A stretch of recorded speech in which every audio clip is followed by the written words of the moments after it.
presentes neste sexto painel do evento. Agradecimento especial aos colegas do IBEC. Eu vejo aqui a professora Aline, vejo o João Alexandre. Uma alegria, meus caros, uma alegria.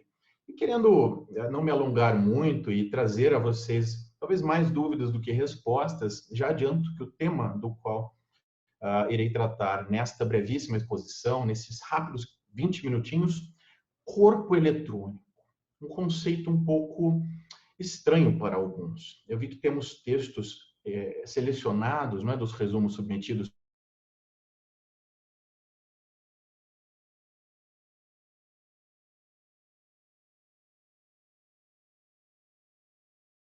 robótica e, claro, é estudado na Europa com muita profundidade. Não estamos aqui a tratar, meus caros amigos, da ideia que se veicula hoje com tanto entusiasmo, com tanta empolgação a respeito da atribuição da personalidade jurídica a robôs, ou, se posso dizer assim, aos algoritmos de inteligência artificial. Estamos falando do lado oposto. O professor Adriano é um grande pesquisador desse tema, estuda com profundidade a questão do transhumanismo e sabe muito bem que essa ideia de uma simbiose entre o biológico e o tecnológico não é algo odierno. Esta é uma inquietação que gera até um certo deleite intelectual na humanidade há muito tempo. Pesquisas a respeito da emancipação tecnológica, por assim dizer, datam do século XIX, se alavancam com a pesquisa tecnológica pujante do século XX, mas, de fato, questões como a singularidade tecnológica, um conceito proposto pelo norte-americano Vernor Vinge. Se quiserem, eu deixo os nomes dos autores que citarei ao longo da exposição no chat, a posteriori, mas Vinge, quando propõe esse conceito, o lança de forma um pouco explorada, não é? Em 1994, e depois Ray Kurzweil, o famoso Ray Kurzweil, o explora com a profundidade temática que o direito depois incorporou. Mas do que estamos a falar aqui? Se não é de uma emancipação robótica ou da atribuição de personalidade jurídica a entes inumanos. Ora, estamos a falar do oposto. Se hoje somos seres humanos cada vez mais virtualizados, porque pertencentes a um ecossistema no qual a tecnologia se faz presente e se faz cada vez mais essencial para tudo. A pandemia de Covid-19 nos mostrou como a implementação da tecnologia é hoje essencial. Estamos em um evento realizado por plataforma de videoconferência com colegas de diversos países e não existe exemplo melhor para simbolizar esse fenômeno.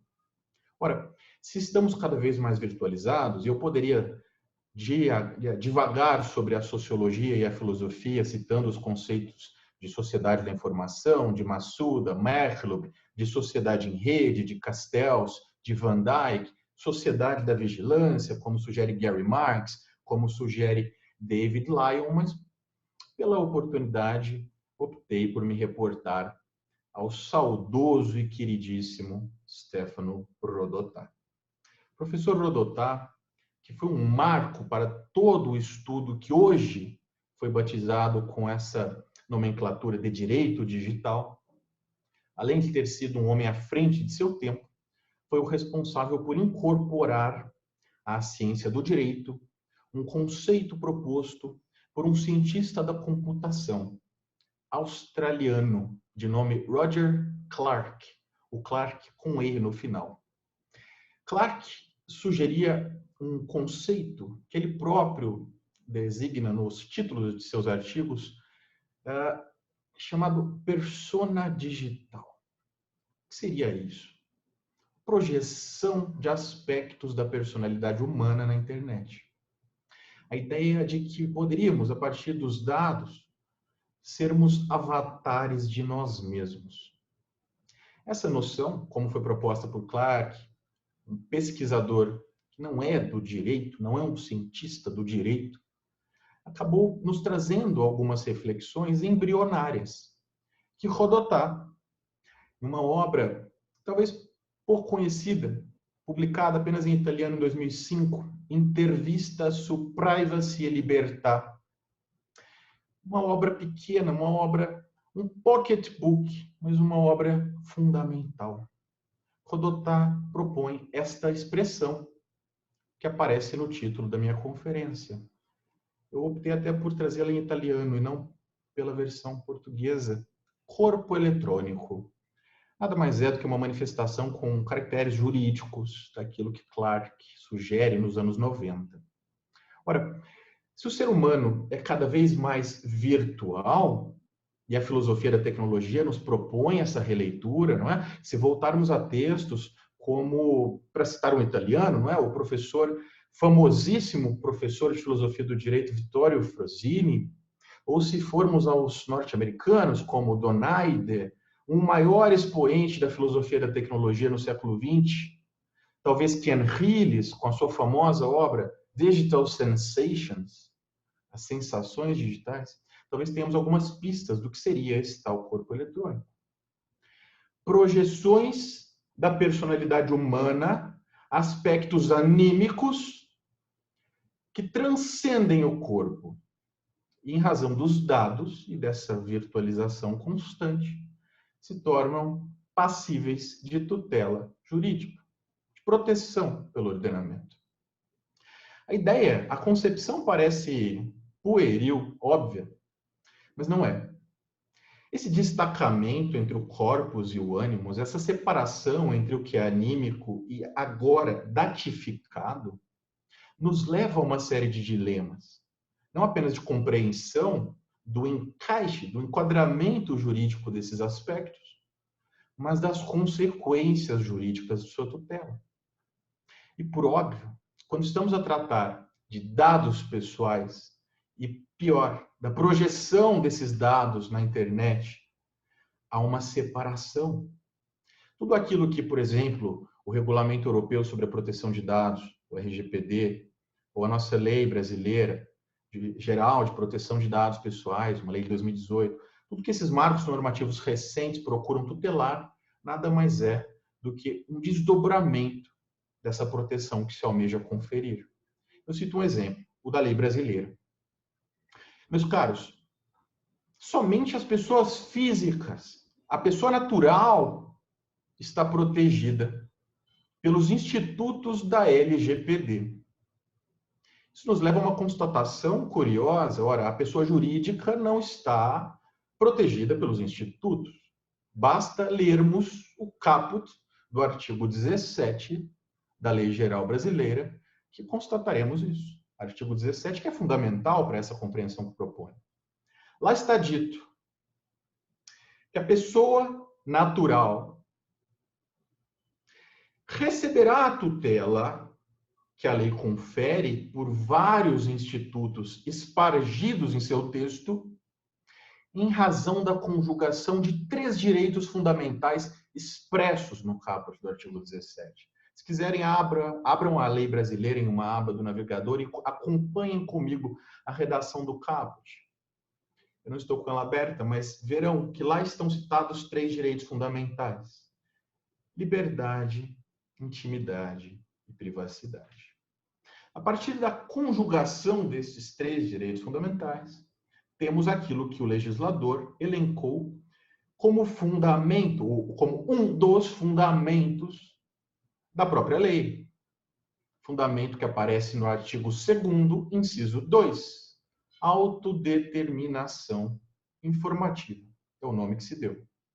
Reconhecido como direito fundamental pelo nosso pretório excelso, Supremo Tribunal Federal, por ocasião do julgamento de maio de 2020, do caso IBGE, relativo à pandemia de Covid-19. Já discutido pela doutrina brasileira há pelo menos há 20 anos, desde os escritos do queridíssimo professor Newton de Luca, dos escritos do queridíssimo professor Danilo Doneda. A discussão na doutrina e agora também na jurisprudência já é pacífica quanto à natureza de direito fundamental de um novo, entre aspas, direito: a proteção dos dados pessoais, que se manifesta, dentre outras situações, também naquelas de cariz existencial. O que quero dizer com isso? Voltando ao artigo 17 da LGPD, é que não se protege apenas aquilo que é possível valorar economicamente.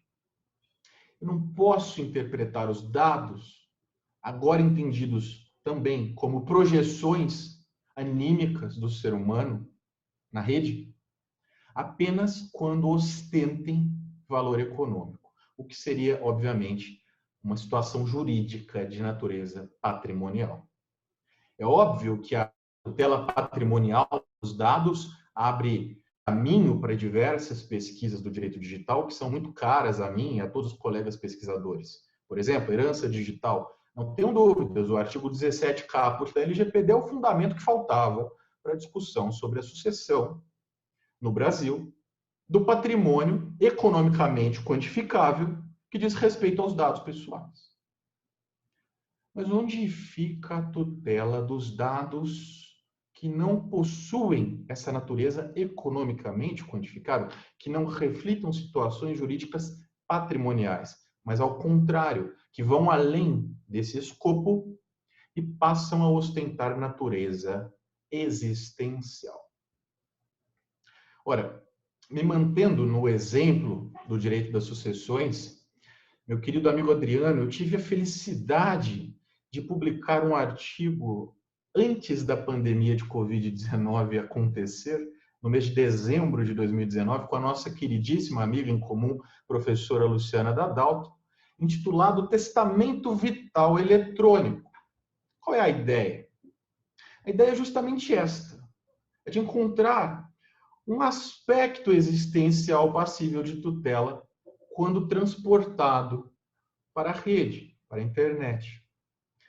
Testamento vital eletrônico é apenas um nome pomposo para isso.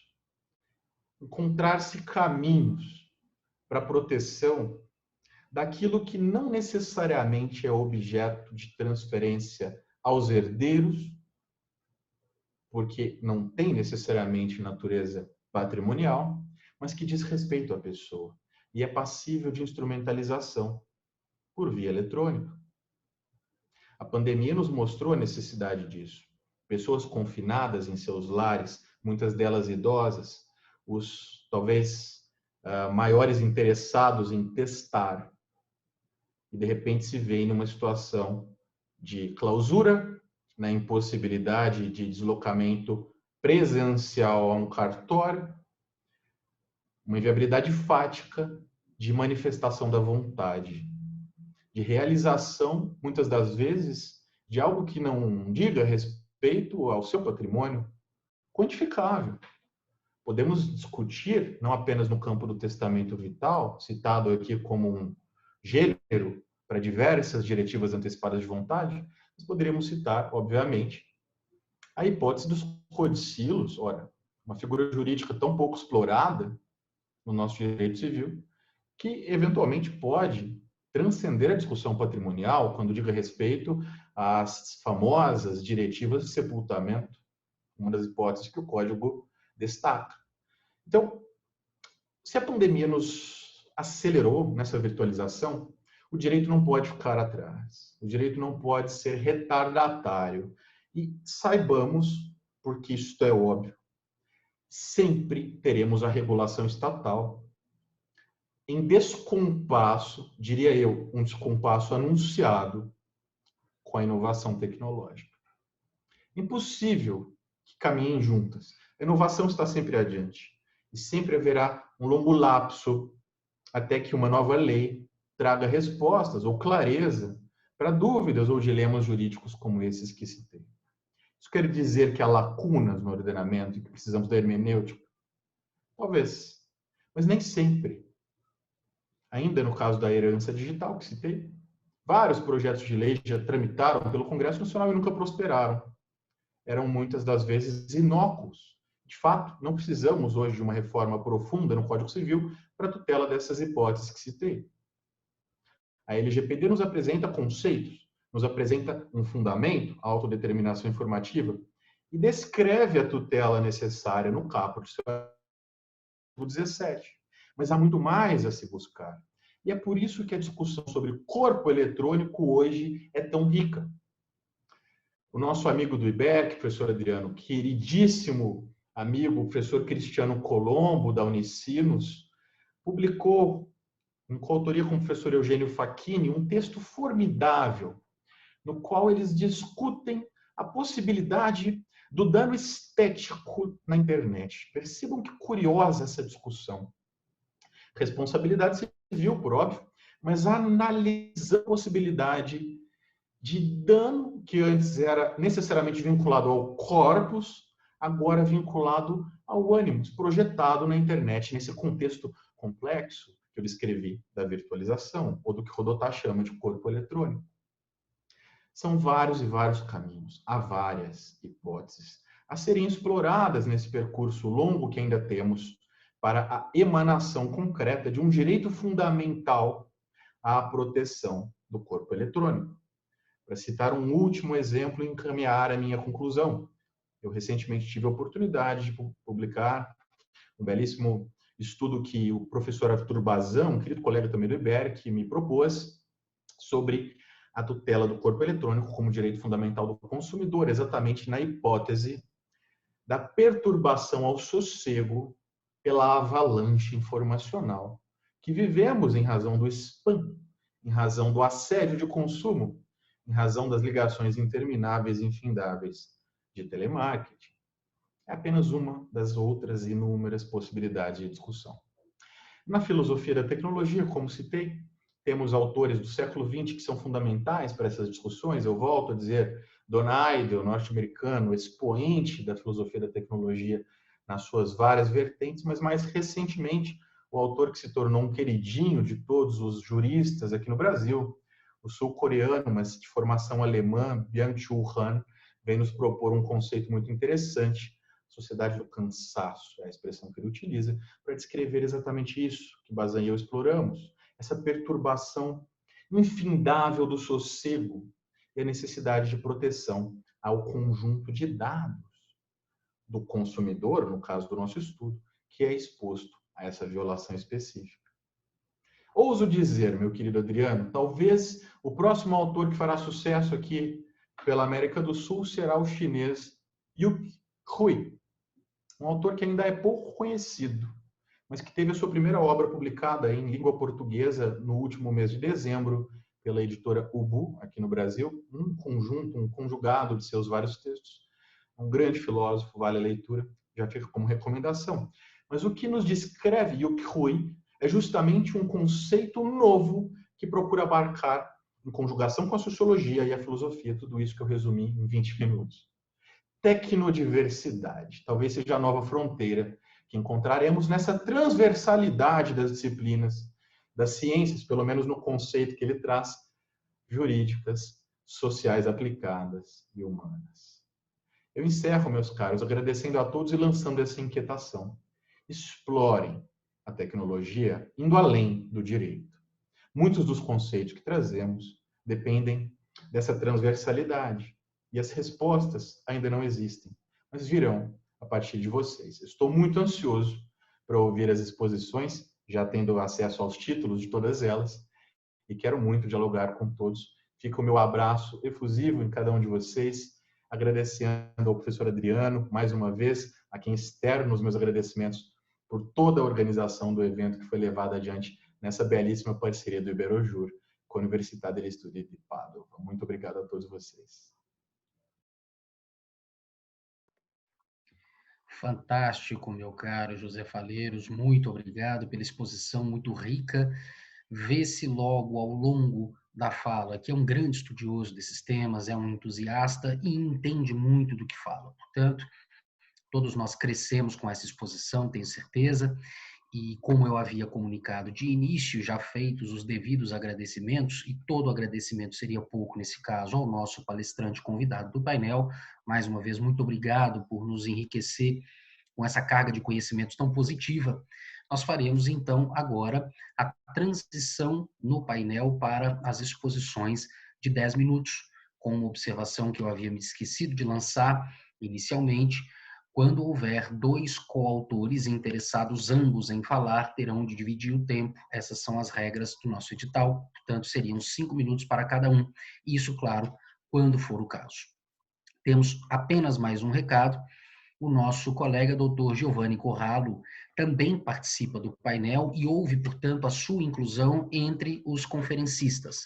Então, Dr. Giovanni, conforme ficou acordado com a doutora Giovana, do Iberojur, nós lançamos o seu nome para não perturbar a ordem das apresentações como ela foi colocada, portanto, nós deixaremos como está por hora e o Dr. Giovanni, então, falará em último, depois das primeiras exposições que já haviam sido colocadas no edital, certo? Na programação. Então, sem mais delongas, passamos a palavra ao Dr. Diego Fontinelli Lemos, da Universidade de La Empresa, no Uruguai, que trata do tema breves notas sobre os vieses de uma inteligência artificial. A busca por uma inteligência artificial não discriminatória, tema fabuloso também. Estamos curiosos para ouvi-lo, doutor. Por gentileza, pode assumir a palavra e, se possível for, aliás, já o fez, está conosco também em imagem. Ótimo. Muito bem-vindo. A palavra é sua. Obrigado, doutor Adriano. Eu queria agradecer a Iberojur, Universidade de Pádua, por essa oportunidade de estar aqui apresentando esse painel. Boa tarde a todos. Meu nome é Diego Fontinelli Lemos. Sou mestrando em Direito das Relações Internacionais e da Integração na América Latina na Universidade de La Empresa, no Uruguai. Sou formado em Direito e também sou bacharel em Relações Públicas pela Federal do Rio Grande do Sul. Eu vou falar rapidamente sobre vieses de uma inteligência artificial. Como o tempo é curto, eu prometo que eu não vou me alongar muito na minha apresentação, tá certo? Quando a gente fala de inteligência artificial, a gente está falando hoje muito também que está muito associada à Revolução 4.0, que é aquela revolução industrial que abrange muito mais do que máquinas e inteligências. E está interligada, está ligada diretamente a uma combinação das tecnologias com relações de domínios físicos, digitais e biológicos. Um conceito bem simples de inteligência artificial para quem não trabalha com o assunto, para quem não é da área, nada mais é do que criar um sistema que ele seja capaz de pensar como humanos e que possa agir como humanos. Da mesma forma, esse sistema essas máquinas elas devem pensar e se comportar racionalmente. Essas três características são essenciais para que se tenha uma inteligência artificial propriamente dita. A inteligência artificial também ela é composta, ela tem a necessidade de ter três habilidades ou competências, que é a inteligência cognitiva, a emocional e a social. A cognitiva está relacionada ao conhecimento de padrões e pensamentos sistemáticos. A emocional e a social estão relacionadas a habilidades emocionais e sociais que podem ser aprendidas e reproduzidas pelo sistema que foi desenvolvido. Entrando já na questão dos vieses e das tendências, é preciso rapidamente só definir o que é um viés. Viés nada mais é do que uma tendência a algo. Então, quando a gente apresenta um sistema artificial, um sistema de inteligência artificial, que apresenta um viés, a gente está dizendo que ele apresenta uma tendência. Ele pode ser uma tendência positiva ou negativa, mas ele não é neutro. Ele foi abastecido com dados ou com dados ou posteriormente com ações que causaram nele um processo discriminatório, seja isso uma coisa positiva ou negativa, né? Eu vou trazer dois autores de forma bem breve, que são Friedman e Nissenbauer, um artigo que, apesar de um pouco antigo, ele é bastante atual. Nesse artigo, os autores eles tratam de três categorias de vieses, que é o viés preexistente, o viés técnico e o viés emergente. O viés preexistente é aquele que se origina dos seus próprios desenvolvedores. Na verdade, os nossos costumes, a nossa cultura, quando a gente está desenvolvendo o sistema, a gente querendo, de forma consciente ou não, e de forma implícita ou não, a gente acaba querendo, a gente pode inserir esse viés nesse sistema. Então, quando os nossos costumes podem influenciar no desenvolvimento de um sistema de inteligência artificial com viés tendencioso. Esse seria o viés preexistente. O viés técnico, ele é conhecido também como, está relacionado a uma limitação de hardware e software. É uma limitação de uma tecnologia e um algoritmo descontextualizado, que tratam grupos de indivíduos de maneira injusta e diferente. Isso aí, o terceiro tipo de viés é conhecido como emergente. Ele ocorre de uma maneira, depois que o sistema está pronto, finalizado, há uma mudança no comportamento da sociedade, da população ou nos valores culturais que tornam aquele sistema que já estava pronto e que não apresentava nenhum tipo de viés em um sistema discriminatório. Por fim, eu vou falar um pouquinho sobre as insuficiências. A doutrina ainda debate muito a questão dos motivos pelos quais os sistemas de inteligência artificial tornam-se discriminatórios. Tem um autor polonês que chama, me perdoe a pronúncia, Tisbirek, num capítulo de um livro sobre inteligência artificial que eu li agora no final do ano, esse livro é de 2020, ele traz 3 tipos de insuficiência: a coleta de dados com falhas, a agregação de dados com falhas e a não resposta normativa. A coleta de dados com falhas está ligada à falta de dados de treinamento. Assim, o sistema de inteligência artificial ele é abastecido com dados com viés tendencioso e que vai gerar resultados tendenciosos. Quanto mais resultados enviesados o sistema produzir, mais distorcido o sistema se tornará. Isso, na verdade, faz parte do que se chama de feedback, de looping de feedback. Quanto mais distorcido o sistema, os resultados do sistema saírem, mais ele se retroalimentará e vai gerar novos dados que vão ser colocados no seu banco de dados, que vão gerar novos sistemas discriminatórios distorcidos, e isso vai causar esse looping, chamado looping de feedback, e isso vai gerar um sistema artificial totalmente tendencioso. A segunda insuficiência, ela trata da agregação de dados com falhas. Aqui, a gente tem um sistema que ele é criado ainda em fase de treinamento, em que ele é abastecido com dados e que, posteriormente, uma ação tendenciosa um viés tendencioso vai ser inserido. Normalmente, esse viés tendencioso ele é inserido pelo usuário. Como eu disse, ainda em fase de treinamento, o sistema é abastecido com dados e o usuário vai delimitar aspectos positivos a um dado A e aspectos negativos a um dado B. O sistema ele vai começar a perceber que dados semelhantes a A e dados semelhantes a B são positivos e negativos. E conforme esses dados vão sendo introduzidos no sistema, ele vai gerando resultados também tendenciosos e discriminatórios, especialmente gerando esse looping de feedback, que vai gerar resultados tendenciosos, que vão retroalimentar o sistema por conta do viés introduzido pelo usuário. Por fim, a gente tem o que se chama de não resposta normativa, que é o que a gente conhece, o que a gente utiliza, que acontece diariamente com a gente. A gente faz é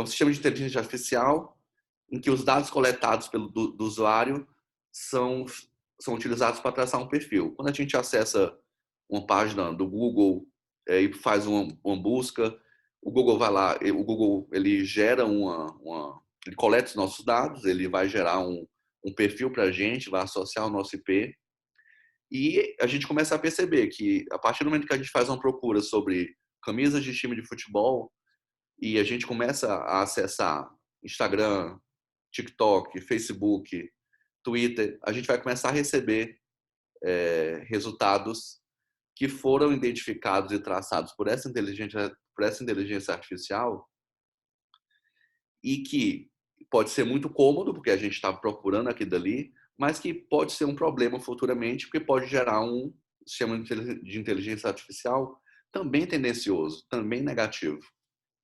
É isso, meu tempo está acabando. Eu queria mais uma vez agradecer a oportunidade do doutor Adriano, a Iberoju e a todos que estão presentes. Muito obrigado.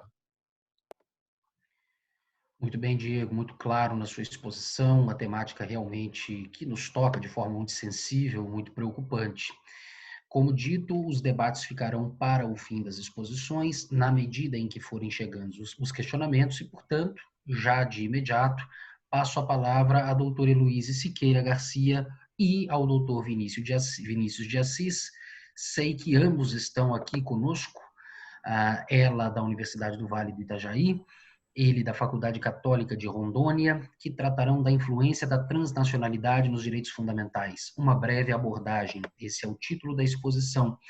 Não sei se pretendem ambos ter a fala ou se apenas um, mas repito, caso ambos decidam partilhar o tempo, 5 minutos para cada um, certo? Muito bem, por gentileza, tenha a palavra.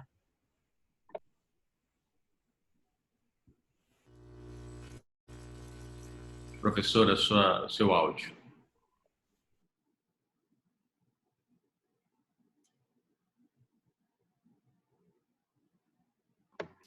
Doutora Heloíse, está mudo o seu microfone, então teria que desativar o mudo. Não, nós não ouvimos. Agora sim. Muito bem. Tá. É que eu não conseguia desmutar. Boa tarde a todos, boa tarde, Adriano, boa tarde a todos os colegas nesta nossa tarde virtual em todos os cantos do mundo, né? Sei que tem pessoal em Portugal, tem na Itália, eu estou em Santa Catarina, o meu coautor, o Vinícius, está em Rondônia, então queria cumprimentar a todos, agradecer a oportunidade de estarmos nessa tarde. Considerando o estrito tempo que nós temos para apresentar o artigo, né, de 10 minutos, eu e o Vinícius conversamos e quem fará a exposição do artigo será o Vinícius, para que a gente não extrapole o tempo e qualquer coisa eu faço as intervenções necessárias. Então, queria só dar essa fala inicial agradecendo a oportunidade de nós estarmos aqui hoje e de imediato cumprimento o meu querido orientando Vinícius e passo a palavra para que ele teça as suas considerações. Boa tarde a todos e a todas. Igual a professora Luiz falou, falo aqui da Amazônia Brasileira, de Porto Velho, Rondônia. E cumprimento a todos os representantes do Iberoju pela realização do evento, da Universidade de Padua, todos os ouvintes. Cumprimentar o professor Adriano Godinho, nosso moderador. Cumprimentar o professor José Faleiro Júnior pela brilhante palestra. E dizer também, rapidamente, da importância de eventos como este para compartilhamento das pesquisas, né? Eu que faço, igual a professora Luiz falou, sou orientando dela, do doutorado lá da Univale, da Universidade do Vale do Itajaí, e estamos aqui com um artigo em coautoria, trabalhando ainda dentro da nossa linha de pesquisa, lá do PPCJ da Univale, Estado, Transnacionalidade e Sustentabilidade. Nós, nesse breve ensaio, falamos sobre a influência da transnacionalidade nos direitos fundamentais. A ideia era fazer uma breve abordagem nesses aportes teóricos que nós achamos importante, que serve para diversas pesquisas, né? E, para isso, trabalhamos essas duas categorias, direitos fundamentais e transnacionalidade, direitos fundamentais aí entendido como garantias em face do Estado, né? E não só o Estado em face de empresas e terceiros, e a transnacionalidade enquanto fenômeno que leva à superação das fronteiras nacionais, ao enfraquecimento do Estado-nação. Para isso, nós dividimos esse nosso artigo em dois tópicos. Primeiro, a abordagem teórica dentro da teoria dos direitos fundamentais no Estado constitucional moderno, e um segundo tópico, a transnacionalidade e os direitos fundamentais. Qual a relação entre essas duas categorias? Bem, o primeiro tópico, dentro dessa nossa pesquisa, basicamente introduzir ao leitor Qual a função dos direitos fundamentais do Estado constitucional, dentro da teoria dos direitos fundamentais? Ora, todos nós, conhecedores do direito, da ordem constitucional, conhecedores do catálogo de direitos fundamentais, entendemos que os constituintes ali os colocaram em razão da necessidade de impor limites ao poder do Estado e, por consequência, resguardar os atributos essenciais de maior importância ao ser humano, né? Basicamente, são escolhas da comunidade política, derivada essencialmente da dignidade da pessoa humana, para garantir aí um mínimo existencial. E essa relação entre Estado de Direito, que é justamente a imposição de limites ao poder do Estado e os direitos fundamentais, é necessária a fim de garantir as liberdades em face do Estado, a superar de uma vez o absolutismo, né? Então, fazemos esse introito, essa construção teórica dos direitos fundamentais e, para isso, para quê? Isso porque os direitos fundamentais, em especiais os sociais, que aí a gente aprofunda um pouquinho dentro da pesquisa do doutorado, eles vêm sendo relativizados em razão do poderio econômico de empresas, que aí essas grandes empresas, essas grandes corporações, advêm da erosão da soberania estatal e de suas capacidades regulatórias, né? E a gente pode vislumbrar uma série de reformas estruturais antipúblicas que são comuns nesse meio, em busca de quê? De liberalização do mercado e desregulamentação do capital. Bem, basicamente essa ideia da teoria dos direitos fundamentais e trazendo um link a partir do cenário desse fenômeno da transnacionalidade como um dos efeitos da globalização. E aí, qual que é a relação entre os direitos fundamentais e a transnacionalidade? E nós não podemos fugir do conceito de onde vem esse fenômeno da transnacionalidade. É um tema recente, é um tema bastante debatido.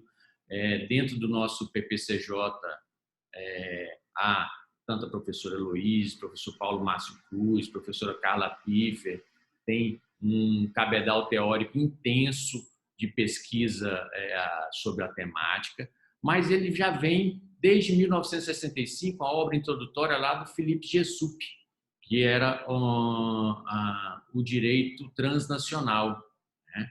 E aí ele fala que isso aí advém justamente da superação do direito internacional. Entende que é um modo simplório de o direito internacional, porque existem estruturas muito mais complexas para essa nova compreensão. Hoje existem sujeitos, empresas e organizações que entram em cena em relações externas para além dos Estados. Daí fala a transnacionalidade. A professora Carla Piffer e o professor Paulo Cruz, trata-se aí, então, de um fenômeno econômico, político e ideológico decorrente da globalização e que tem esse processo de desterritorialização e de descentralização das relações. Tudo bem. Feito esse aspecto introdutório da transnacionalidade, a gente tem um efeito direto nos Estados-nação, que é justamente a relativização da soberania, em razão da fluidez que fragiliza o Estado constitucional moderno, fruto da soberania exercida no território nacional. Então, a gente consegue enxergar um novo cenário do Estado constitucional moderno, isso advindo da globalização da economia e eliminando os compromissos do Estado social em razão do seu comprometimento, do seu compromisso, na verdade, com o capitalismo. E daí, quais os efeitos da transnacionalidade nos direitos fundamentais? Eles influenciam diretamente, uma das conclusões, que influenciam diretamente no catálogo de direitos fundamentais previsto na Constituição Federal. Por quê? Porque favorece o monetarismo, favorece a desregulação, favorece o livre comércio e os fluxos de capitais da esfera pública e privada. Segundo a lei da Hernandes, cria aí um vazio de direito público que passa a ser ocupado pelos centros de decisão política e jurídica transnacional. Basicamente, e uma das ideias para a gente poder enxergar, já que acabando o tempo, poder enxergar a influência, você pode enxergar no cenário de direito social de trabalhadores, reformas de legislações trabalhistas, você pode enxergar isso também na atividade legiferante do Estado, em cenários de direito ambiental, pode enxergar isso em cenários de direito do consumidor. Então, há toda essa flexibilização, há essa desconsideração, a não concretude dos direitos fundamentais, dada a influência da transnacionalidade. Basicamente, é essa a conclusão que a gente chega nesse breve ensaio e já, em razão do nosso tempo, encerro aqui a apresentação, desde já agradecendo a todos e a todas por nos escutar. Obrigado. Muito bem, doutor Heloíse, muito bem, doutor Vinícius, muito obrigado pela exposição, muito fluida, muito rica. Doutor Heloíse está muito bem servida de orientando, não é? Tenho certeza que daí vem um trabalho enriquecedor para todos nós, ficamos curiosos para saber qual vai ser o resultado final, não é? Muito bem, agradeço a ambos. Na sequência, eu já havia notado, de fato, a ausência, em princípio, dos próximos dois autores, Érica Cristina Paes Nascimento e Vitor Assunção Souza. Por acaso chegaram já? Me parece que ainda não estão na sala. Não estão. De fato, ainda não estão. Então, Milena, nós podemos fazer da seguinte forma. Nós saltamos para a próxima exposição e caso os colegas cheguem a tempo, antes de encerrarmos o nosso painel, eles poderão, então, fazer a apresentação no fim, depois das demais apresentações já agendadas. Perfeitamente. Então, passemos à frente. Nós temos agora, na sequência, a exposição de Dr. João Alexandre Silva Alves Guimarães, da Universidade de Coimbra, e doutora Ana Júlia Silva Alves Guimarães, da Universidade Pitágoras de Uberlândia. Tratam do tema o direito ao esquecimento e o seu reconhecimento como direito fundamental. Portanto, doutores, com a palavra, por gentileza. Muito obrigado, professor doutor Adriano Godinho. Queria também agradecer ao Berojur, a presença do ilustre palestrante e amigo José Faleiro Júnior. Bom, está todo mundo me ouvindo bem? Como já foi dito, né, hoje nós vamos falar sobre a questão do direito ao esquecimento e reconhecimento como direito fundamental. E eu vou tratar especificamente da proteção de dados. Foi uma conversa com a Ana Júlia, a gente decidiu só falar hoje pela questão do tempo. E como é que surge, né, essa questão do direito ao esquecimento? Se nós formos regressar à década de 70, nós temos o início da autodeterminação informacional. No Brasil, autodeterminação informativa. Então, começa na década de 70 você poder escolher quais informações estariam sobre você na internet.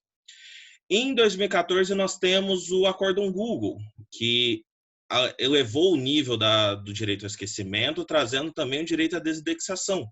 E o que foi o Acórdão Google? Ele reconheceu que, quando você faz uma busca de termos, quando você procura algo no Google, no mecanismo de busca, aquele resultado que aparece a partir dessa busca de um termo é fruto de um tratamento de dados.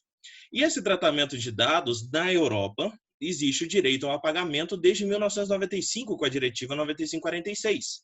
E o Acórdão Google foi feito em relação à Diretiva 9546, que estendeu esse apagamento, que já era lei, para o mundo da internet, dos mecanismos de busca. Mas como o Google ele não tem uma informação dentro de si, ele não revela informações, ele apenas indexa numa lista a partir de uma busca, reconheceu então o direito à desindexação, ou apagamento de algumas informações foram indexadas numa lista. Então vem o direito à desindexação em 2014. O Regulamento Geral de Proteção de Dados, RGPD ou GDPR, para quem usa a sigla em inglês, ele dá um passo adiante. Ele pega o direito ao esquecimento e inclui como uma solução para o apagamento. Quem fala muito bem disso é o professor Alexandre Souza Pinheiro, da Universidade de Lisboa, que trata o esquecimento como uma amplificação desse apagamento. Quando você solicita que o dado seja apagado, ele tem que ser apagado tanto daquele que recolheu, quanto de todos os terceiros que possuem esse dado, fazendo uma linha de esquecimento. Então, o dado seria apagado e transformado nessa linha. E como é que a gente reconhece isso como um direito fundamental? E eu pego uma recente decisão de julho de 2020 da Corte Infraconstitucional Alemã, não vou me arriscar a falar em alemão, mas é conhecida como BGH, e o que seria o nosso STJ, e ela reconheceu o direito ao pagamento e o direito à desindexação como um direito fundamental. Mas tem uma ressalva, ela trata o direito ao esquecimento como um direito não absoluto. E aí é que onde vem a polêmica, mas que eles cumpriram com o que foi dito. E para a Corte, o artigo 17 do parágrafo 1º da RGPD não se aplica como um todo se o processamento de dados for necessário para o exercício do direito à liberdade de expressão. Então, o que é esse caso, né, que foi tratado na Corte Infraconstitucional Alemã? Era uma pessoa pública que pediu para que um dado fosse desindexado do Google, quando buscasse o nome dele. E diferente do que nós já vimos aqui no STJ, que o STJ já deu essa decisão em favor da desindexação, a Corte Infraconstitucional Alemã não reconheceu o direito à desindexação nesse caso, mas reconheceu como um direito fundamental, colocando que mesmo que na maioria das vezes possa haver um confronto entre direitos fundamentais, precisa reconhecer o direito ao esquecimento como um direito fundamental para ele ter força em relação a outros direitos. Quando a gente fala de liberdade de expressão, de liberdade jornalística, onde a maioria das vezes é encontrado esse pedido, né, de desindexação, a informação não vai ser deletada em si. O site principal a qual está vinculada a informação, a qual a notícia está vinculada, por exemplo, ela continuará existindo. Só que o problema é que a maioria de nós não acessamos o site em si. Para quem está no Brasil, por exemplo, você não acessa o G1 ou o UOL e faz uma pesquisa ali de uma informação. Você que está em Portugal, você não procura no site da RTP, da SIC, da TVI ou do Diário do Minho, por exemplo, para quem mora na região do Minho, você não procura essa informação diretamente no jornal. Você faz essa pesquisa no Google.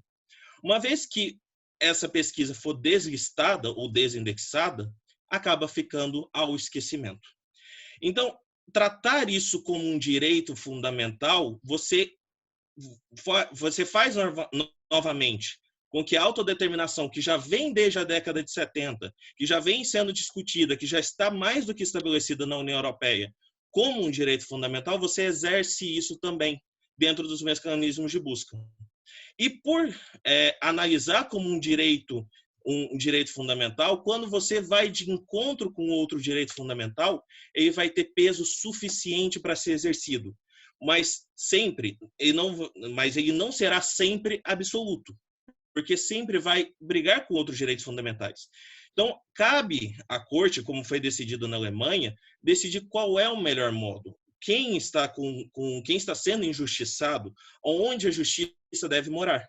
Então, uma vez que você reconhece isso como um direito fundamental, você pode dar a causa para aquele que está pedindo a desindexação, ou caso seja realmente de repercussão geral, caso realmente seja algo de interesse coletivo, você exercer esse interesse coletivo em cima dessa informação, dessa indexação no Google.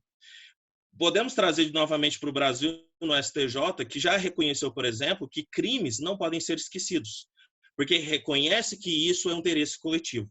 Ao trazer isso como interesse coletivo, você exerce, né, a supremacia do coletivo, você exerce o interesse da sociedade. Mas até que ponto este interesse coletivo é exercido? Então, a nossa decisão que está no STJ, no STF, por exemplo, de repercussão geral sobre o esquecimento, trata de um caso de 50 anos. Um caso de 50 anos que talvez não tenha um interesse coletivo a ponto de você tirar a vida privada das pessoas, a tirar a normalidade da vida privada das pessoas. Então, ao reconhecer um direito fundamental, como foi reconhecido na Alemanha, através de decisões do Tribunal de Justiça da União Europeia, através do artigo 17 do RGPD, a Corte pode ter manejo para realmente fazer uma justiça, seja esquecer a informação como foi solicitada ou realmente colocar que isso é um interesse coletivo para a sociedade. Nunca de forma absoluta, mas ao ter esse direito como um direito fundamental, isso pode exercer, né, pode facilitar com que as pessoas tenham informações que não deixam que sua vida privada seja exercida de forma normal, que você tenha uma vida privada que você possa viver seu cotidiano normalmente. Você, a partir de exercer o pedido do direito ao esquecimento, do direito ao apagamento, você possa voltar à normalidade quando isso te infringir. Então, é essa a nossa pesquisa. Espero que, quando for publicado, todos leiam. É uma discussão que o Brasil, infelizmente, tem um outro viés. Eu acho que, inclusive, é o próximo trabalho que vai falar sobre isso. Mas o que nós estamos defendendo é que, uma vez que exista um direito fundamental que reconheça como direito fundamental, não precisa ser absoluto, mas que tenha força suficiente de, ao enfrentar um outro direito fundamental, seja exercido a justiça para aquele que foi injustiçado. Muito obrigado. Muito bem, agradecemos, doutor João Alexandre, e também a doutora Ana Júlia pela exposição relativa ao direito ao esquecimento. De fato, uma temática que, embora não seja nova, continua sempre atual e muito bem posta. E por falar no tema, a próxima expositora será a doutora Luísa de Almeida Pereira Macedo, da Universidade Autônoma de Lisboa, que trata também da proteção do direito ao esquecimento no ordenamento jurídico brasileiro, uma análise a partir dos princípios da ponderação e razoabilidade. Doutora Luísa, então, muito bem-vinda, será um prazer ouvi-la. Por gentileza, tenha a palavra. Boa tarde, meus cumprimentos iniciais ao Iberoju e ao professor Dr. Adriano Gondinho, também ao Dr. José Faleiros. É uma honra participar desse painel.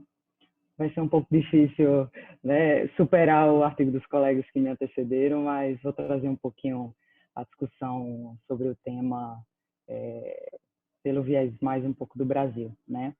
E dentro da temática proposta pelo simpósio, né, de direitos fundamentais, com relação, inclusive, à concretização de direitos, né, o meu artigo ele traz um recorte sobre o direito ao esquecimento, como já foi antecipado pelo Dr. Adriano, e o tema é a proteção do direito ao esquecimento no ordenamento jurídico brasileiro. Né? Eu buscarei fazer uma análise a partir dos princípios da ponderação e da razoabilidade, tendo em vista, né, a grande aplicação que a gente tem desse tema no Poder Judiciário, né, através de casos concretos.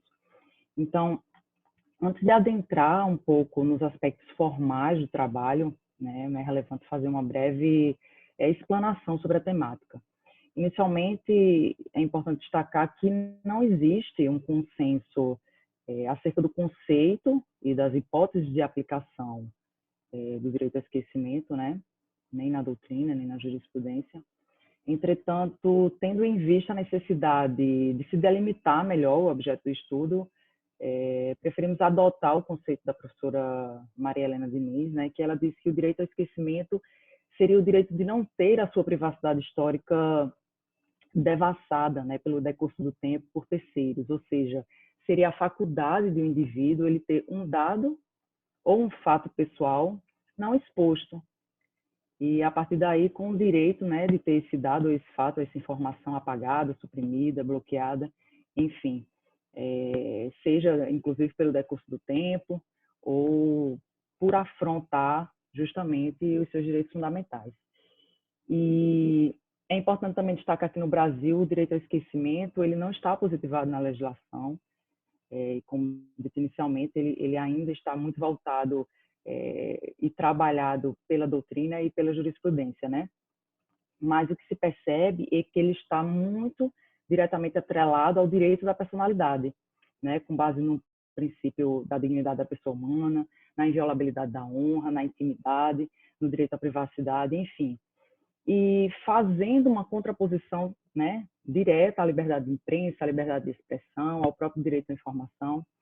Então, é nessa perspectiva constitucional, né, que o direito ao esquecimento ele se apresenta como uma espécie de consequência de outros direitos, né, já que não há uma unanimidade ainda. E, na verdade, seria um desdobramento do próprio direito da personalidade. E o princípio da ponderação e da razoabilidade, eles se encaixam aqui como técnicas, né, a fim de sopesar quais desses direitos merecem prevalecer no caso concreto, né, já que se está lidando, a princípio, com direitos de iguais valores. E o princípio da ponderação, ele se apresenta como uma ferramenta, né, podemos dizer assim, para tentar resolver a tensão entre esses direitos. E a proporcionalidade também aqui analisada, né, enfim, à luz de sua natureza axiológica, ela está voltada muito semelhante também à proibição do excesso, à justiça, à moderação, ao bom senso, enfim, de modo que ambos, né, os dois princípios, eles servem de vetores para equalizar o choque, né, que a gente identifica, né, quando se trata de direito ao esquecimento, né.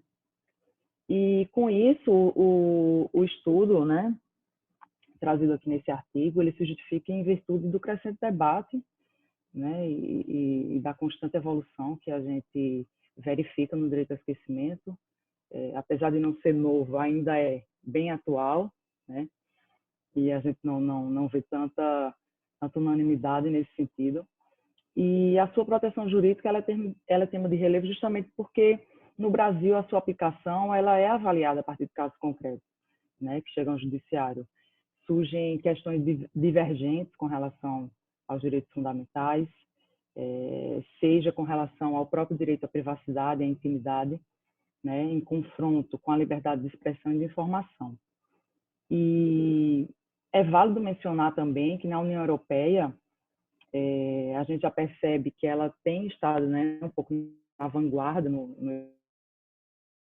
estudo desse instituto, e há uma tendência, uma inclinação da União Europeia utilizar o direito ao esquecimento muito ligado à proteção de dados pessoais, né, que já foi aqui tão bem abordado, e seja na internet, no ambiente digital ou inclusive fora dela.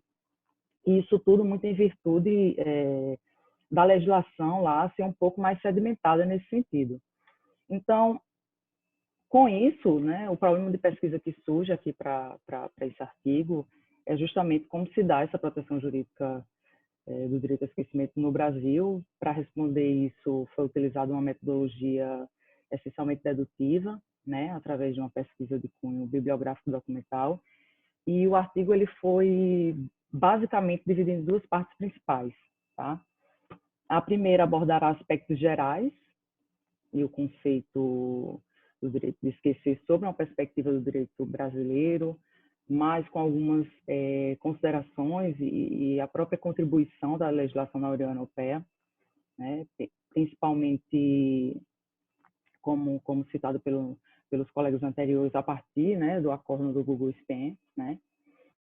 E na segunda parte será feito um exame, mais propriamente dito, dos direitos fundamentais, né, que circundam o direito de esquecer, tanto numa perspectiva do direito das liberdades comunicativas, quanto do direito à privacidade.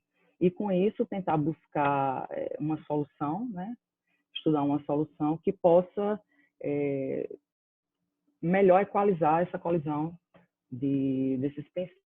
Tudo isso, obviamente, né, dentro de uma perspectiva dogmática, né, tendo em vista que o tema ainda é bastante divergente e de discussão recente na nossa jurisprudência. E, a despeito de toda essa discussão sobre os direitos fundamentais, né, um outro ponto também que é importante destacar, que já foi muito bem abordado pelos meus colegas anteriores, mas eu não poderia deixar de mencionar, né, é essa correlação do direito ao esquecimento com a proteção de dados, né? E isso tudo a gente percebe que é decorrente desse avanço da legislação na União Europeia, como o novo Regulamento Geral de Proteção de Dados, né, que já prevê especificamente, né, tem um artigo que fala sobre o direito ao esquecimento relacionado com o apagamento de dados, enfim. E com isso a legislação aqui no regime jurídico brasileiro, ela sofre essa influência, obviamente, né?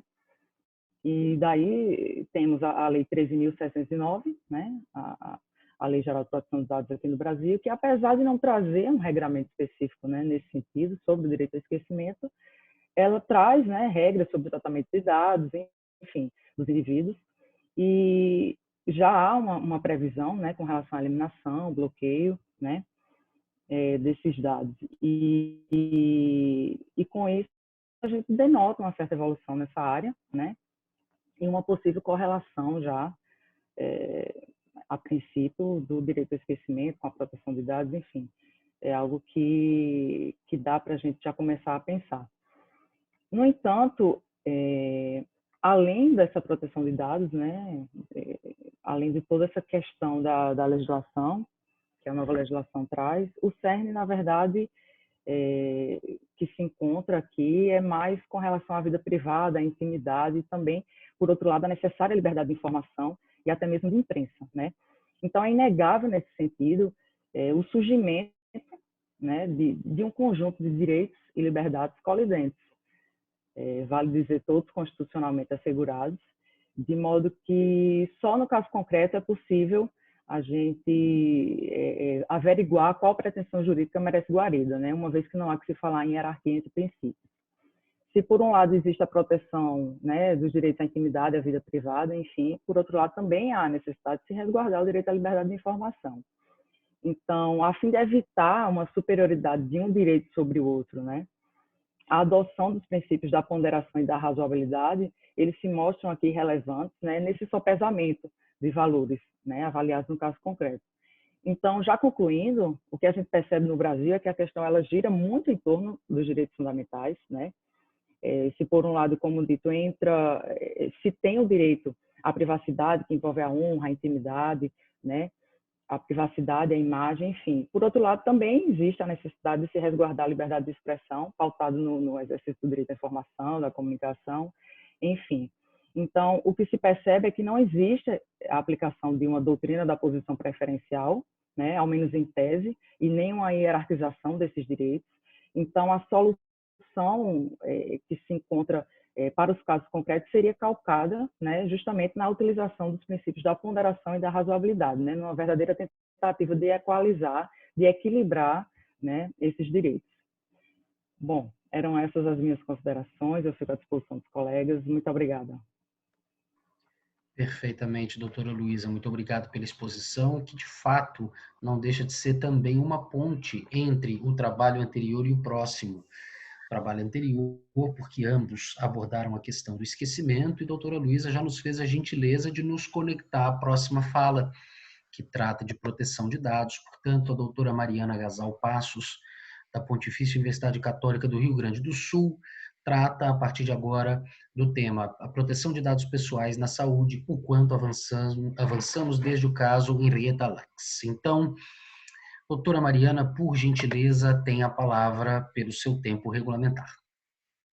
Boa tarde, boa noite para quem se encontra aí na Europa.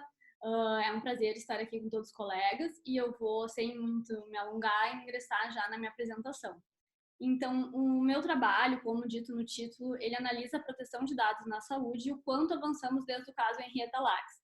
Eu dividi o trabalho em 3 partes. Primeiro, eu abordo o caso em si da Henrietta Lacks para ilustrar o quanto danoso pode ser essa violação dos dados na saúde. E, posteriormente, eu ingresso, então, na análise do direito à privacidade, em casos paradigmáticos que consolidaram esse direito para uma futura evolução com uma proteção de dados na saúde. Então, e na terceira parte do trabalho, eu analiso em si a proteção de dados na saúde. Assim, entrando no caso em si da Henrietta Lacks, foi um caso que ocorreu nos Estados Unidos em 1951.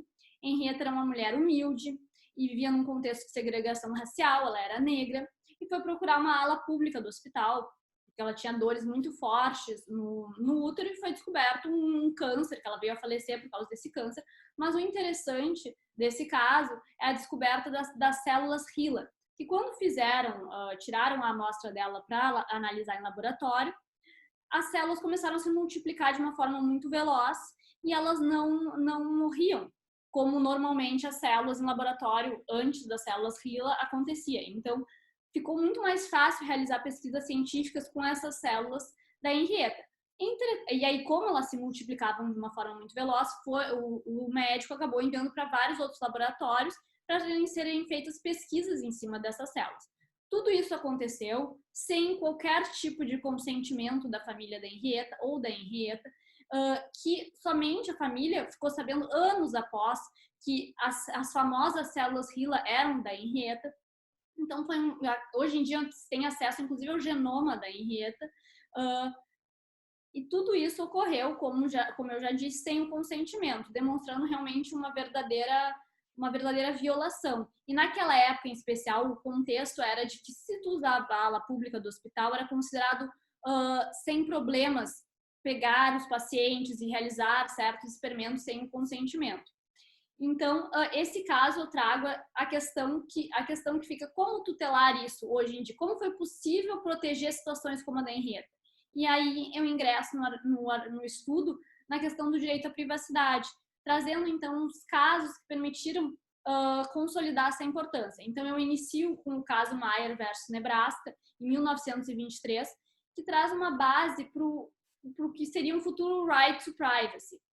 Esse caso foi de um padre que ensinava a Bíblia em alemão para os alunos nos Estados Unidos, no estado do Nebraska, e existia uma lei estadual que proibia esse ensino da língua em língua estrangeira na escola. E aí ingressam contra o padre e a Suprema Corte dos Estados Unidos decide que não, que na verdade o direito à liberdade não diz respeito somente ao direito à liberdade do corpo, mas também à liberdade dos pais decidirem como seus filhos serão educados. Então está aí uma primeira base. Aí, posteriormente, em 1928, vai ter o caso Olmsted versus United States, que vai ser em relação a um ex-policial que contrabandeava álcool numa época de lei seca. E a grande questão desse caso é que ele vai ser condenado com base em interceptações telefônicas feitas no seu escritório e na residência privada dos seus funcionários. E o caso em si ele é condenado, mas o que vale para esse caso é o voto divergente do Justice Louis Brandeis, que defende o direito à privacidade como de proteção constitucional. Então, é a primeira vez que se fala no direito à privacidade como de proteção constitucional. Ele defende que é o direito de ser deixado só. Decorre diretamente do direito à felicidade, protegido na 4ª emenda. E todos esses casos, e como outros que eu não mencionei aqui, vão se desenvolvendo, só antes deles, teve um artigo muito conhecido em 1890 por Samuel Warren e Louis Brandeis, que é o artigo do Right to Privacy. Com certeza os colegas já sabem desse artigo paradigmático, mas que abre essas primeiras portas e relaciona o direito à privacidade com uma decorrência do direito à propriedade. E o direito à privacidade em si vai evoluindo por uma noção, então, que não somente ligada à propriedade, mas sim ao direito ao livre desenvolvimento da personalidade, um direito ligado à dignidade da pessoa humana.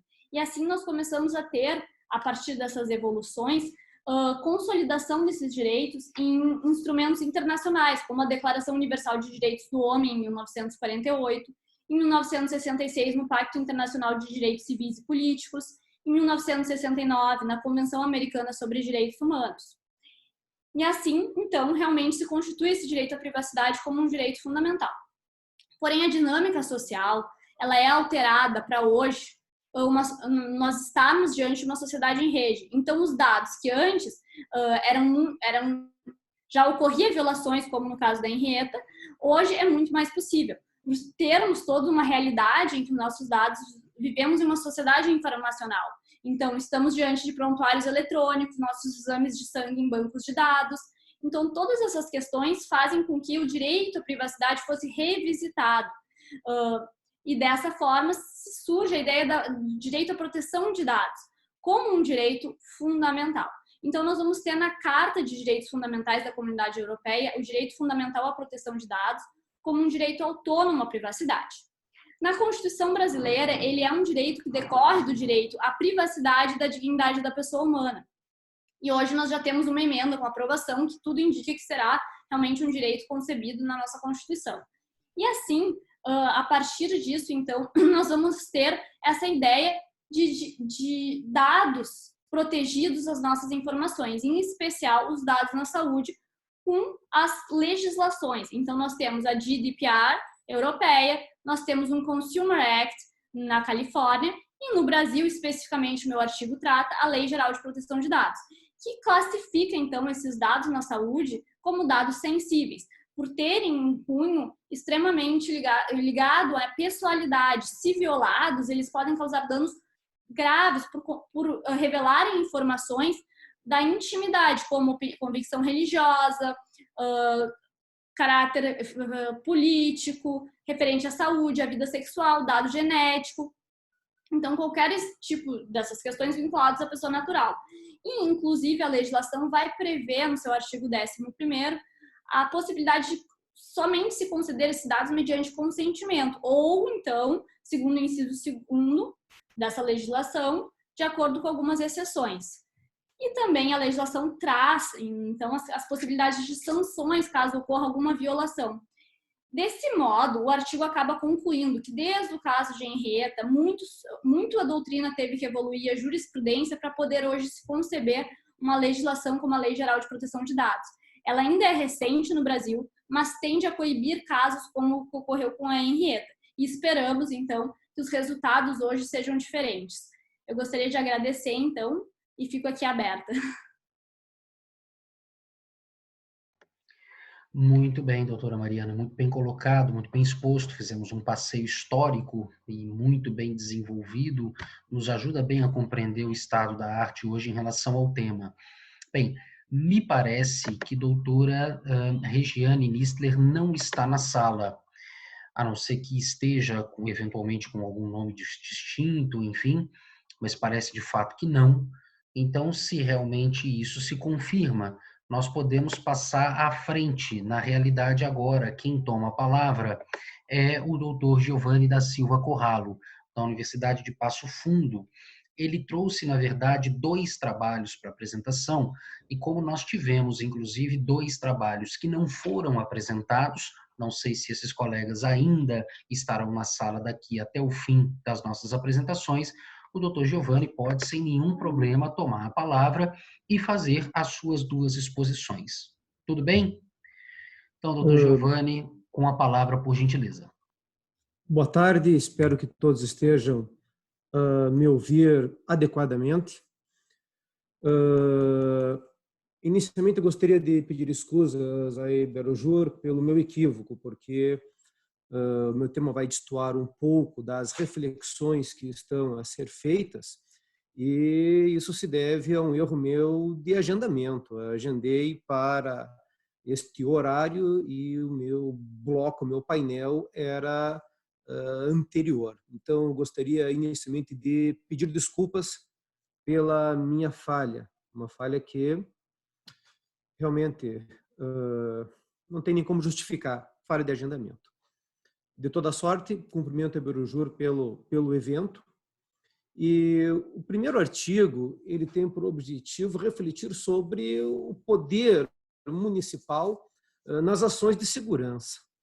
Eu sou professor vinculado à Universidade de Passo Fundo, há mais de 15 anos escrevo sobre o poder municipal, e a temática da segurança pública é uma das vertentes sobre as quais desenvolvi pesquisas no decorrer dos últimos anos. E o artigo busca pensar a nova lei, que é de 2018 e que instituiu o Sistema Único de Segurança Pública. Qual é o problema a ser respondido? É se o Sistema Único de Segurança Pública traz o município como um importante protagonista nas ações de segurança e combate à violência.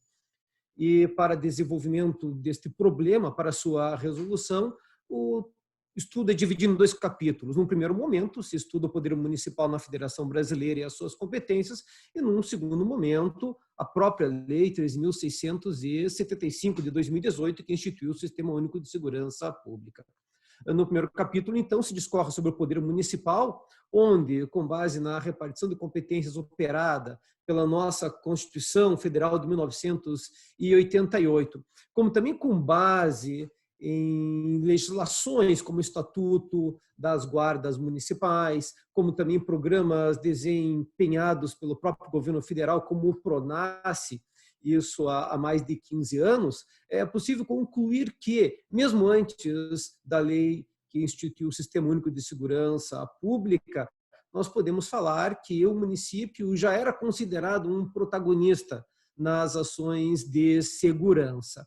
Basta ver que hoje nós temos centenas de municípios que possuem guardas municipais armadas e que auxiliam neste processo. O PRONASSE foi um importante marco instituído por lei e que também impulsionou os municípios nesse protagonismo. A lei, então, que instituiu o Sistema Único de Segurança Pública avança nesse diapasão, conforme o que foi observado nos anos anteriores. Podemos falar que é uma mudança paradigmática que ocorre de 20 anos para cá, até mesmo porque antes disso se entendia a segurança pública como própria dos estados, da União, com uma competência muito restrita dos entes locais. E no estudo, então, desta lei que instituiu o Sistema Único de Segurança Pública, é possível ver que, de forma muito clara, se dispõe sobre a integração aí de todos os entes que atuam na segurança pública, e o município está expressamente previsto como uma pessoa política com essa competência. As guardas municipais estão também expressamente previstas. Se fala do Conselho de Segurança Pública em nível municipal e defesa social. Estou a falar, então, de uma competência que é do município. Os municípios também têm o dever de elaborar o Plano Municipal de Segurança Pública. Se fala da necessidade das ouvidorias, especialmente para as guardas municipais, e salientamos aí também este albergue para que os municípios desempenhem as suas ações na segurança pública. Onde se quer chegar? No fortalecimento desta mudança paradigmática, então, que se tem observado no decorrer aí de mais de 15 anos, com o município, sim, como um importante ente a ter competências para desenvolver ações de segurança pública. Veja, não só como antes dessas mudanças o município era compreendido com ações eminentemente preventivas, mas também com ações concretas de enfrentamento à própria violência, que vai além das guardas municipais, como tudo aquilo que a gente observa hoje, que os municípios desenvolvem com ações de monitoramento, a articulação das forças públicas de segurança, os conselhos municipais, as políticas municipais que devem ser elaboradas nos termos da Lei 3.675. O artigo, então, avança nesse sentido, aí, a fim de compreender este novo papel que o município tende a desempenhar. Referente a este primeiro artigo, são essas considerações. Avanço para o segundo artigo ou aguardo, enfim? Pode ficar à vontade, doutor. Já seria até interessante, já que tem a palavra, prosseguir e fazer também um arremate com o segundo trabalho, sem problema. Ok, o segundo, então, traz algumas reflexões sobre o direito fundamental à boa governança e o compliance na administração pública brasileira. Então, o objetivo desse artigo é fazer uma análise de duas categorias que, nos últimos anos, têm estado muito em voga no mundo do direito.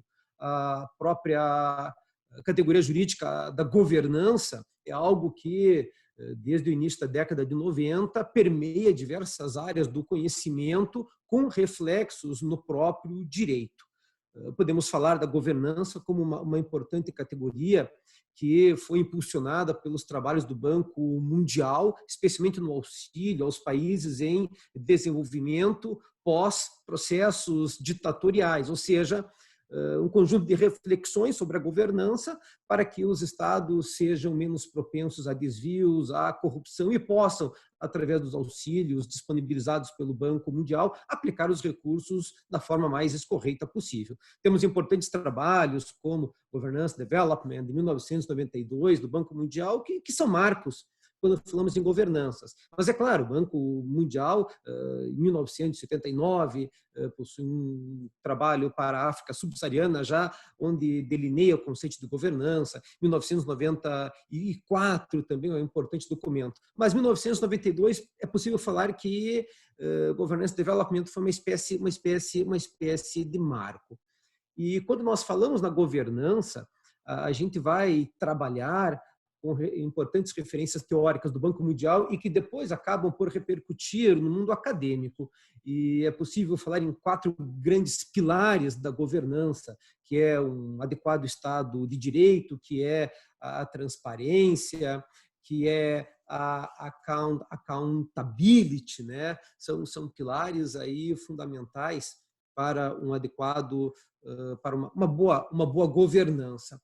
E quando falamos da boa governança no Brasil, eu faço um cotejo também com o trabalho do professor Juarez Freitas, onde ele avança sobre o direito fundamental à boa administração, que é um reflexo daquilo que no continente europeu se tem na própria Carta de Nice.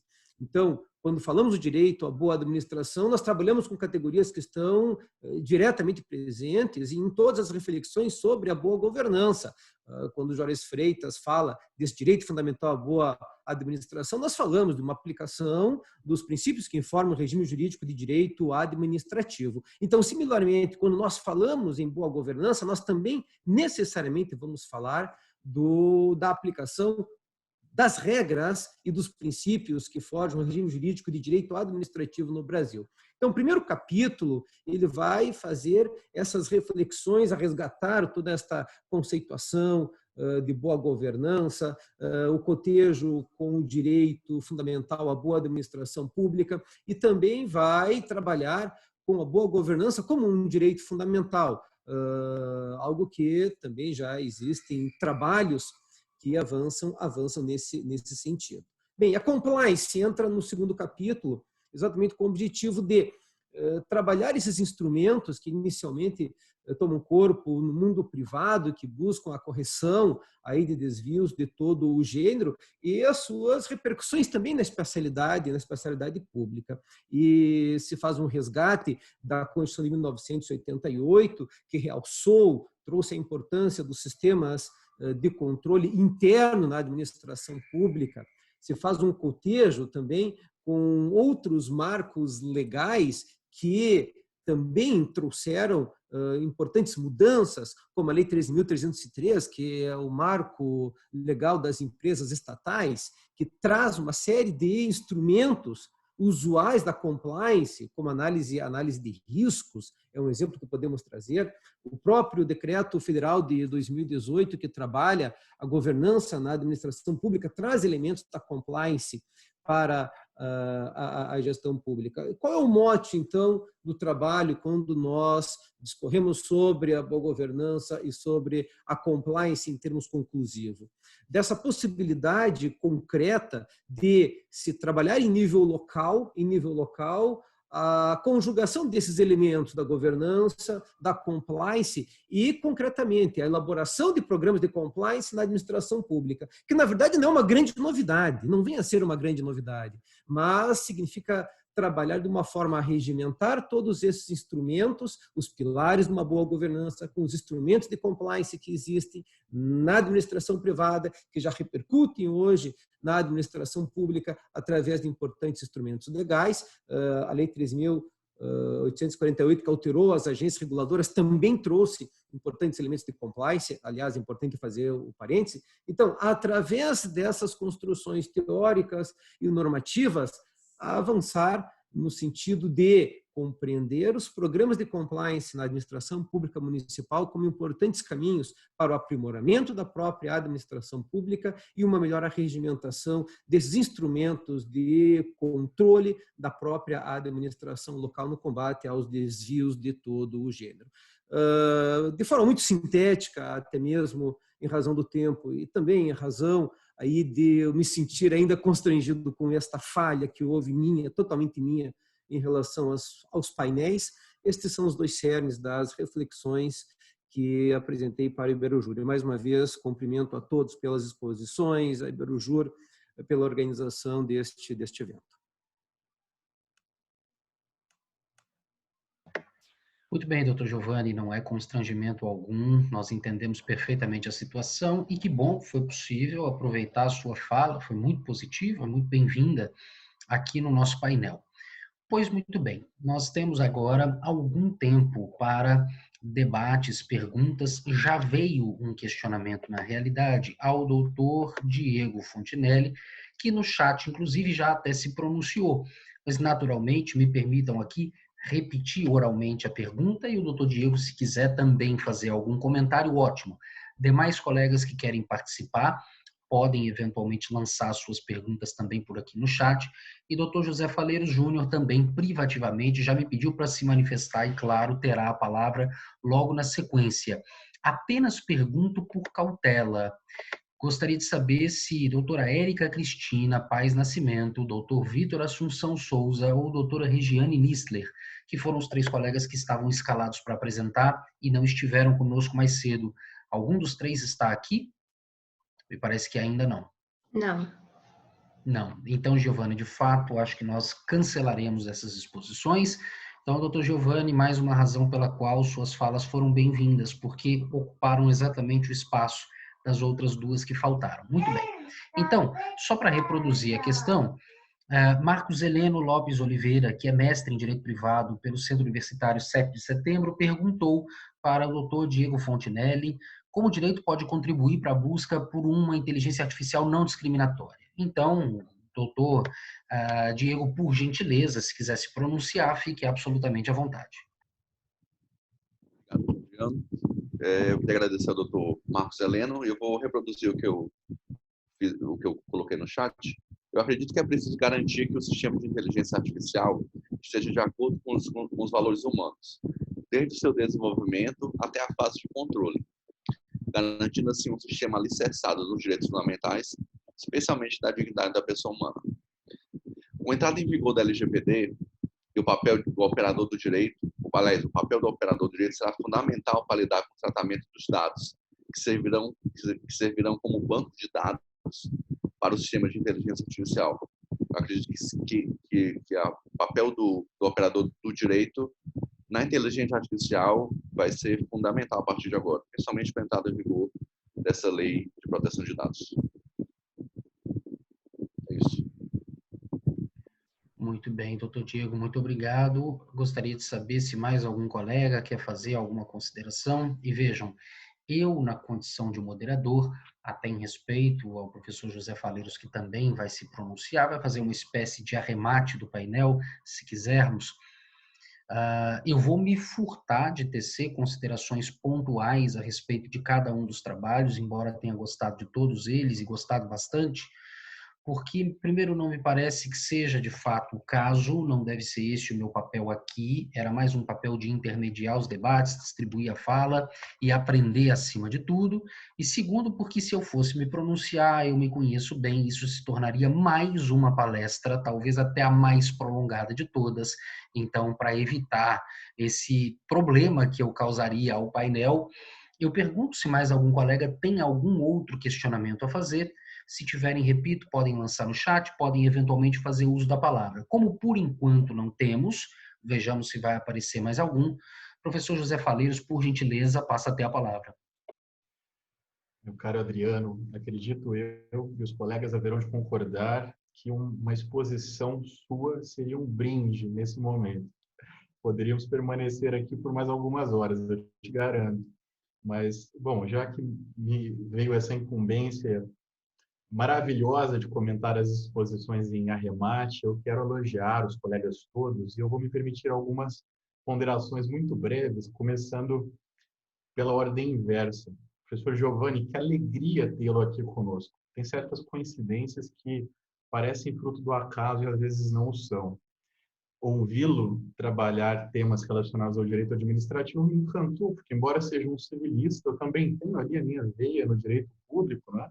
Vou até tomar a liberdade de fazer aqui um bate-bola com o senhor, sugerindo, com o jabá que me é permitido, a minha última obra, não é? Administração Pública Digital, na qual eu exploro, dentre outros assuntos, justamente a revisitação da legalidade estrita à luz da governança, que o senhor muito bem explorou quando citou, por exemplo, a Lei 13.303, e especialmente o Decreto Federal, né? O Decreto 9.203 de 2017. Eu tenho um artigo sobre isso, específico sobre esse decreto, publicado na revista do TRF1, um tema encantador, realmente fantástico, né?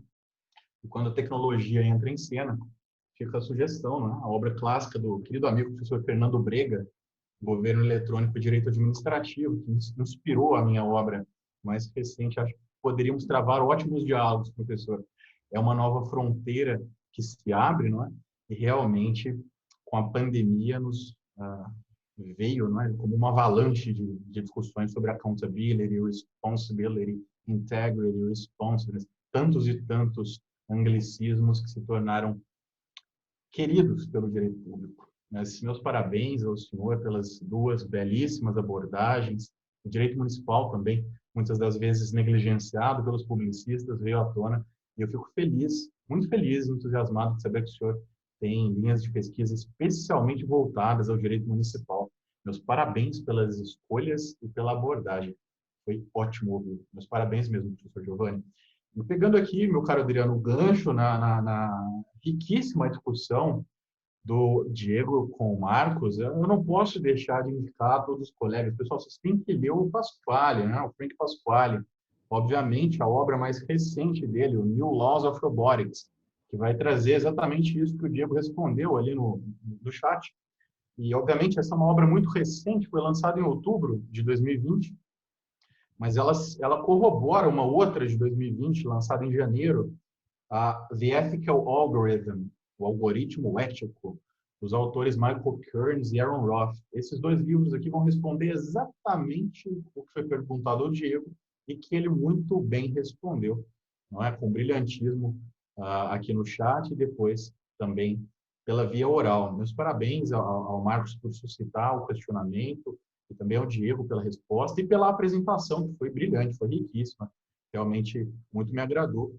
E Marcos, se me permite, um abraço muito forte aos colegas de Fortaleza, especialmente da Unicef. Tivemos a oportunidade, não me lembro se o Adriano estava naquele congresso que tivemos na Unicef em 2018, mas foi uma grata satisfação conhecer a universidade, fiquei muito feliz na época. Parabéns a vocês pelo debate. Na sequência, eu queria, também quebrando aqui o script, Adriano, fazer um elogio efusivo à Mariana, que trouxe um debate interessantíssimo sobre dados na saúde. Mariana, dê uma olhadinha no RGPD europeu, porque, veja, a lei brasileira não traz o conceito de dado relativo à saúde, ela só diz que é dado pessoal sensível. Entretanto, o regulamento europeu, antes do texto normativo, tem alguns considerandos. É assim que eles chamam, não é? Na tradução para o português em Portugal.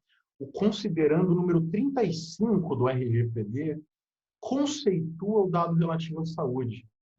Expressamente, essa é uma diferença clara para a lei brasileira que vale a pena abordar num estudo comparado, até para ver como seria essa transposição do conceito que o considerando traz para a nossa realidade, em que o dado pessoal sensível é um rol mais aberto pela dicção do artigo 5º, inciso 2 da LGPD. Mas meus parabéns, adorei a sua escolha de tema. Faltam pesquisas sobre proteção de dados na área da saúde. Eu tenho feito algumas, embora não seja um especialista no direito médico da saúde, mas por convites, não é? E por pesquisar a proteção de dados. E eu te sugeriria também, se quiser depois até entrar em contato comigo, Mariana, o primeiro texto, o primeiro artigo que o Frank Pasquale, esse autor aqui que eu sugeri, que já é famoso, não é, por outras obras, além dessa que eu indiquei, o primeiro artigo que ele publicou com a abordagem sobre inteligência artificial em 2002 foi sobre o estudo de células-tronco a partir de algoritmos de inteligência artificial. Ninguém sabe disso, mas o Pasquale é um marco teórico também para pesquisa em direito médico e da saúde. Nesse texto, se chama Two Sides of Immortality, Two Concepts, aliás, of Immortality. É um texto raro, mas dá para localizar. Se você quiser, eu posso te enviar também. Vale a pena para a sua abordagem em razão do caso, do case, né, que você escolheu da Henrietta. Parabéns, a sua exploração histórica, voltando lá em Warren e Brandeis, na riquíssima discussão sobre o direito à privacidade, foi excepcional. Realmente valeu a pena ouvi-la. Meus parabéns por isso e espero que com esses dados possa colaborar um pouquinho, mas a pesquisa está muito bem encaminhada. Parabéns mesmo. Obrigada, professora. Eu queria agora aproveitar a oportunidade de agradecer o meu orientador, o professor Eugênio Fachin Neto. Eu acho que ele não está aqui, mas é que ele que trouxe toda me contribuiu comigo com essa bagagem da... Poxa, que legal. O professor Fachin é um amigo muito querido também, que eu tive a oportunidade de fazer. Aliás, tenho vários amigos que essa vida acadêmica me trouxe na PUC Gaúcha. Poxa, posso citar vários nomes, seria até injusto, né? Mas Carol Vaz, Flaviana Rampazzo, o próprio Fachin, a Dani Lutz, que vários outros colegas são muito queridos e eu tenho certeza de que você está em ótimas mãos com o professor Eugênio. Parabéns pela escolha do tema e pela exposição. Foi ótimo, ótimo mesmo. Pessoal, eu quero voltar agora e vou comentar bem rapidinho, Adriano, para não me adiantar, porque eu sei que o tempo é curto. mas eu gostei muito da combinação dos temas que o João e a Ana Júlia trouxeram e a Luísa corroborou, porque são abordagens que, embora não sejam muito da minha área de estudo mais específico, né, o direito ao esquecimento, fatalmente tangenciam a discussão atual sobre algoritmos, sobre proteção de dados pessoais. Então, eu gostei muito das abordagens, eu não tenho acréscimos a fazer, eu apenas gostaria de elogiar realmente a forma como as duas apresentações foram feitas. Meus parabéns aos 3 autores. E um último detalhe, o Dr. Giovanni comentou sobre o professor Juarez Freitas, querido professor Juarez Freitas. Pessoal, eu não sei se sabem disso, mas além de ser reconhecido, né, por ter trazido essa discussão do direito fundamental à boa administração, que o professor Aranha Munhoz sempre, né, analisou e discorreu sobre em texto já clássico, o professor Juarez Freitas publicou recentemente uma obra, eu tenho ela aqui em mãos, com o filho dele, o Tomás, chamada Direito à Inteligência Artificial. Anotem aí, em defesa do humano. Essa obra do professor Juarez com o filho dele, publicada no finalzinho agora de 2020, é essencial para quem procura se aprofundar naquela discussão que, novamente, o Diego e o Marcos trouxeram, né, sobre esse aspecto humanizante que a inteligência artificial demanda. E é uma boa forma de prestigiar o nosso queridíssimo autor, já renomado professor Juarez Freitas, agora nessa coautoria maravilhosa que ele faz com o filho Tomás. E, bom, para finalizar aqui, o comentário que eu tenho para a pesquisa maravilhosa da professora Heloíse e do colega Vinícius, também é um tema que foge às minhas linhas de pesquisa, mas muito especificamente me chamou a atenção essa discussão sobre a transnacionalidade para além do direito internacional. E um dos temas mais curiosos hoje no direito digital diz respeito às Big Techs.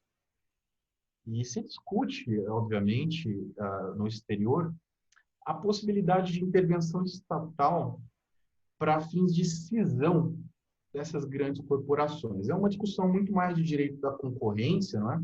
Os autores norte-americanos revisitam o clássico Sherman Act, que é uma lei antitrust nos Estados Unidos da América, e o Tim Wu, um autor que nós do direito digital conhecemos de longa data, não é? Pelo Impérios da Comunicação, uma obra que está publicada em português pela editora Zahar. O título é autoexplicativo, ele descreve como essas poucas empresas, podemos contá-las nos dedos de uma das mãos, dominam a internet e, de fato, numa outra obra, essa, infelizmente, ainda sem tradução para o português, The Curse of Bigness. Leiam essa obra, vale muito a pena. A frase Curse of Bigness, a maldição da grandeza, remete ao famoso autor que a Mariana citou, Louis Brandeis, que foi um juiz muito importante para a construção da teoria sobre o direito à privacidade e que cunhou essa frase, maldição da grandeza, lá no final do século XIX, quando se discutia a cisão das grandes empresas de ferrovias nos Estados Unidos que se expandiam para o oeste, naquela busca pela conquista do oeste americano.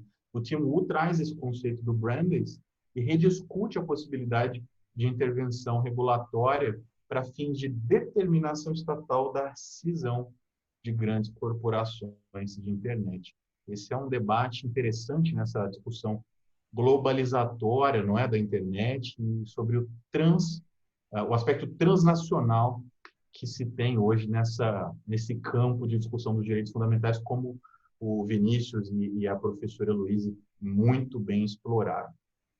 De resto, meus caros, eu só tenho elogios a todos vocês. Eu sou sempre um pesquisador que gosta de citar bibliografias, de indicar obras. Eu não sei se colaborei, espero ter colaborado, mas devo dizer a todos vocês que eu fui o maior aprendiz dessa tarde/noite de discussões, e a vocês todos eu tenho apenas a enorme gratidão que todo pesquisador sempre tem quando sai de um evento como esse, brilhantemente organizado pelo Iberojur e pela Universidade degli Studi di Padova. Muito obrigado, Adriano. Eu transmito a todos os organizadores na sua pessoa e também registro aqui os meus elogios novamente pela belíssima condução dos trabalhos realizada pela Milene e pela Giovana.